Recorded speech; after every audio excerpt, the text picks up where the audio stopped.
Hey faggots, hey losers, because that's who I'm directing this video at. Direct response to a pretty large percentage of my kind of faggot infidel haters who are just insecure.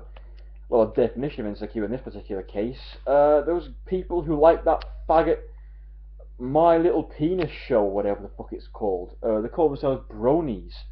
I call them horse fuckers because that's what they are. Let's face it. They're unstable, sexually kind of confused faggots who all have Asperger's. But yeah, I've been getting quite a lot of flack from them because I've been pointing out the facts about their mentality and about, the only logical conclusion about what kind of they get up to and what kind of threat they pose and why we should institutionalise them. It's just the right, reasonable thing to do, isn't it? I mean, I've always said that these liberal arseholes kind of create all these problems, and here's the proof. Look no fucking further, guys. Here you go. These rejects who rightfully don't have a place in society because the red-blooded, strong, American kind of founders of civilization realise that in order to be prosperous and yet still stable as a society, we need to have a very airy and a very kind of strong, a very collective ideology, because that's the only way that we're ever going to get anywhere.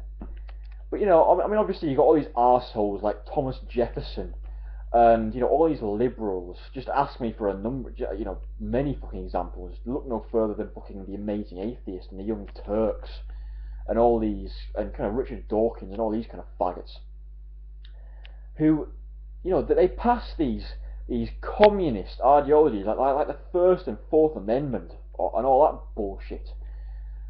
And why do you think, hey, you want a good reason for passing SOPA and PIPA and all these kind of clever movements and legislations by the government to regulate the internet? Why do you think we did them? Look no further, because this is what you get. You get these people who try to escape the fact that they have no friends for a reason, and they form this aggressive culture of creepy fucking fan fiction and bloody kind of pony fag sort of bestiality nonsense and kind of furries in denial sort of shit. And they come in here and they try to make it seem like it's a good thing because, oh look, we've got friends now, And you know what the sad thing is? I bet you, I mean, I've not watched any of this shit, so I don't know what the fuck I'm talking about, but I bet you that the reason that they don't even give a shit what they actually produce, they just kind of enforce and push all this bullshit because that show happened to have this kind of emo reject group of people who were just like, oh, we're into this, like and kind of come and support and be one of us if you kind of like it as well. And of course they were all these kind of reject, kind of friendless arsewipes. And when you've got such a strong community on the internet, of course you're going to get all these kind of fucking heathens who just want to escape, reality.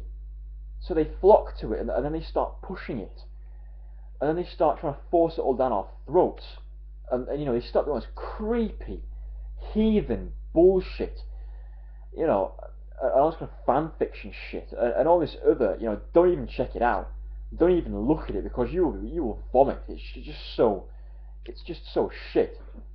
And I point this crap out. I try to do the internet a favour by and do these people a favour as well. Fucking thanks, you arseholes. That's great gratitude for you, isn't it? By pointing out the facts about this and truth. And they have the nerve to come and send me like 100 replies in like 2 days. Saying, calling me an idiot and telling me that I'm an asshole and that I've got no right to tell them this shit. It's like, well, screw you. It's the truth. It's the truth. And you know what? I don't get enough gratitude for telling the truth. I've always said this. And here's the proof. Here's the fucking proof.